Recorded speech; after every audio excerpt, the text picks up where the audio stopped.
Did you know people in Vancouver or in BC or in Florida when you went to like these places? Or were you like completely on your own? Completely on my own. I did not know anyone. How'd you navigate the fucking hell? How'd you I mean, sorry for all the puns, but how'd you sort of like I guess navigate through all of that and sort of, you know, find your way or even find like housing or make friends? It must be already like being on a boat and on waters is lonely enough. Being in a city where you don't know anyone is somewhat similar. yeah. I think one of the first thing that really hit me. I've always been very much a people person. You know this more than anyone, Gary. Like I'm really not afraid to just sit down in front of someone and start up a conversation and And ask for their you emails. know make a friend. Yeah, exactly. Only if they're cute though. But I think the thing that I really was when I guess when the real world hit me was when I realized, oh wait, I'm not a student anymore. How do I make friends? Like, where do I go at meeting people? Like, how do you now go from, school is this place where people from your generation hang out. Like it's a great place to just meet someone It's and super make friends. sheltered. It's Like, super sheltered. It's safe. You feel like it's like, it's, if someone walks up to you, it's like, we have something in common. We go to the same school. It's, there's something there to build from.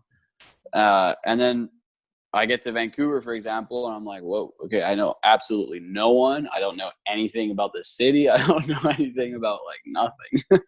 yeah. But I had a job. Like when I got to Vancouver, I went with a job. So that helps. But I mean, when you like getting somewhere new and starting over, basically, like same thing for Florida as well. I didn't know anyone. All I knew was my Airbnb host, which turned out to be a great guy.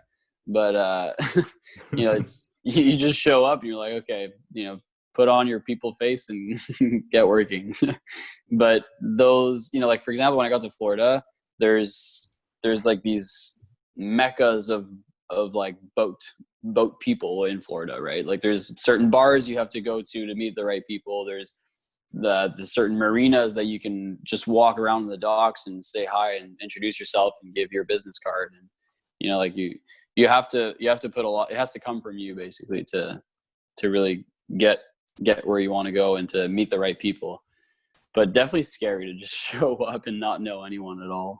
Uh-huh. And I've seen like just through some of your pictures that you've made quite a few friends like in this sort of I phase of your did. life outside of Montreal. Yeah. And Yeah. I think one of the scary things about adulting is sort of like how do you like really like it sounds like a weird question, but I feel like making friends as an adult outside of school, like you said, it's a very sheltered environment and it's easy when you're in university. But once you step out Mm-hmm. of that, how do you like build your social life? I've heard of friends who are afraid of like they wonder if they're ever going to find like their significant other in an open world where we all Mm-hmm. have our own preoccupations. So how did you sort of in a world where you didn't know anyone make friends and meet people? Uh, I sat like I kind of when I got to Vancouver the first time, for the first week and a half, 2 weeks, I was like, yeah, I don't know how to do this. I was going to cafes and I was just sitting around and I was like, well, this ain't gonna work.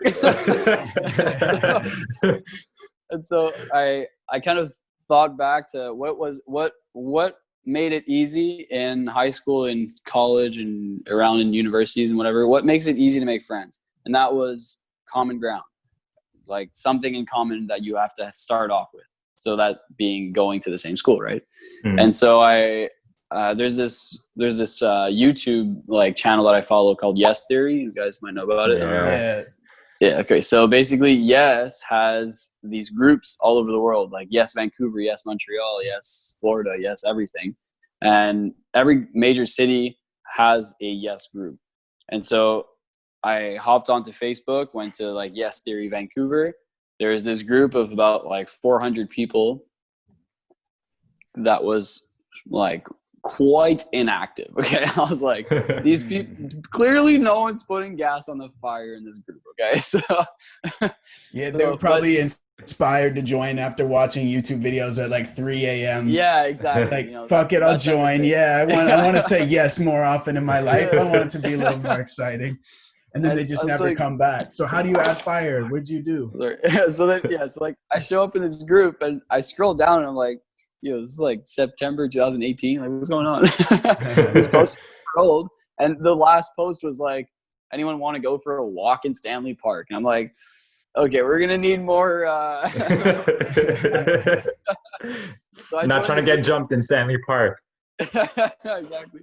So I joined the group and I'm like, hey guys, I'm new to this group. I just moved from Montreal. I work on boats and I want to get to know this city. Like, let's go on like a full day and try to get as much done in a single day and like start with 5 people and end the day with like 25, like just get strangers as we go and make something cool out of it, That's very Yes Theory like. Yeah, exactly. Well, funny enough, Yes Theory's from Montreal, so yeah, exactly. Yeah. Well, they met here. out. They met at McGill. Yeah. Yeah. And so we ended up I ended up meeting with Henry. Henry was the first guy I met on Yes Theory, and the first day we went to Lynn Canyon, and we just hiked in Lynn Canyon. It was nice, and he became like my like a really good friend, and he was also one that was always there in the group meetups, right? And so as soon as he saw how easy it was to make a friend through this group, which like we kind of went ham. And so every single evening we were on the group and we were like, we're meeting at this place, come out. We're meeting at this place, come out. We're meeting at this place. And this was also beginning of the semester. I guess people were less busy. And yeah, and then we ended up making these awesome days where we went to Lighthouse Park and did photo shoots or went to the beach and did some cold water dips, that's really Yes Theory style stuff, jumping into the freezing cold water, all these things. And it became that became my go-to how to make a friend in the real world. And I really recommend it. It's not very complex. You just have to go into a Yes group and introduce yourself and bring them something, stand out in a way, and then from there it'll just happen on its own. On a Yes group, you also know that these are people who are willing to I feel like they're more willing to say yes to something than other groups. And I mean, not all, by the time I left Vancouver last January, there was 700 people in the group, and we almost doubled our numbers, and it became a lot more active. And I'm still in the group now, and there's often posts right now with coronavirus, there's less meetups, of course, but in while I was in Costa Rica this winter, every day there's a new person posting on the group saying I heard about this group, it's really active, I really want to get into some activities and stuff. And I'm just wow, look what can be done. Let's just all meet and get cool experiences out of life and make friends, yeah, man. And I feel that's kind of similar to just moving somewhere new and growing out your network. When I was 18, I moved to Lake Louise and I didn't know anybody. Really? Yeah, I moved to work out there and I didn't know anyone that lived there.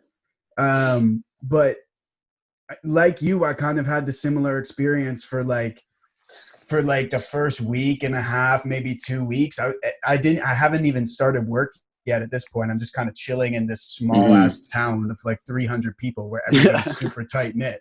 So I was like, fuck, these people already all know each other and have for a while. And I'm just sort of this weird addition and I'm not even working yet. So where do I go? How does this happen? But it's one of those things kind of you meet one person and then it kind of grows exponentially from there. Cause now that person and that person will give you access. I mean, maybe not explicit access, but just the subconscious social access to their network. And then you can meet their network and it sort of grows and grows from there until the end of my time there, I knew tons of people, if not everyone in that little 300 permanent resident village. And it's a really cool experience. And for young people, man, I feel every young person should move to a place where they know less people, because I think it's a good experience all around. And I think it gives you a solid basis early on for like forging those connections and making your way wherever you end up in life. And I think that's an important step to take early on, which is why I tell people, I like, couldn't agree more, man. I tell my sister, like, I would defer a year and just like do something random. Like, it doesn't really matter what it is as much as just like, go do something that you wouldn't have done, and then go to school, you know? I could honestly, that's something I really preach.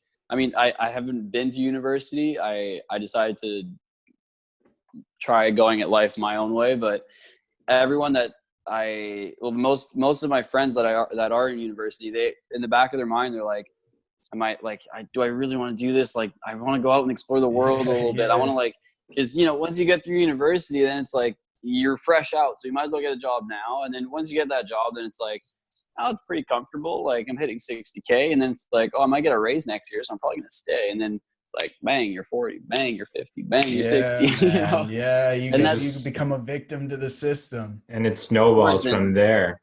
Yeah, and as you know, as like, it's everyone has this fear of getting into that, I think, from the people I've met, and a lot of people do, and when they get into that, they realize it's not as bad as well. Like, a lot of the families I know in my neighborhood, which is suburbia, I mean, they're very happy, and they have their little family, and they go on their camping trips through the weekend, and that they've, you know, grown to like that life, and that's fine. Like, that's, as long as you're happy with your situation, then, you know, to each their own. Like, I'm no one to judge, but before I get into that, if I ever do, I want to have done something different, right?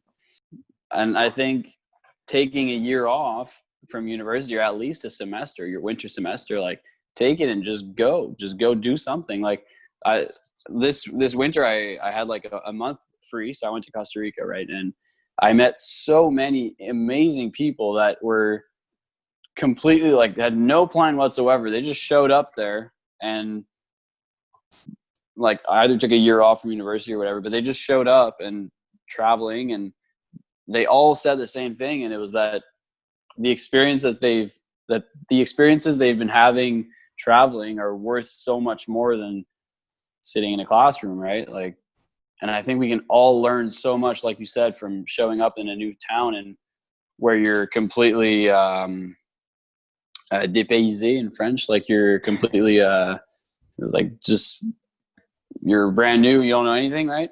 Like, to get yourself out of trouble, and to like make completely way out of your comfort zone. Yeah, exactly. Basically, just get out of your comfort zone.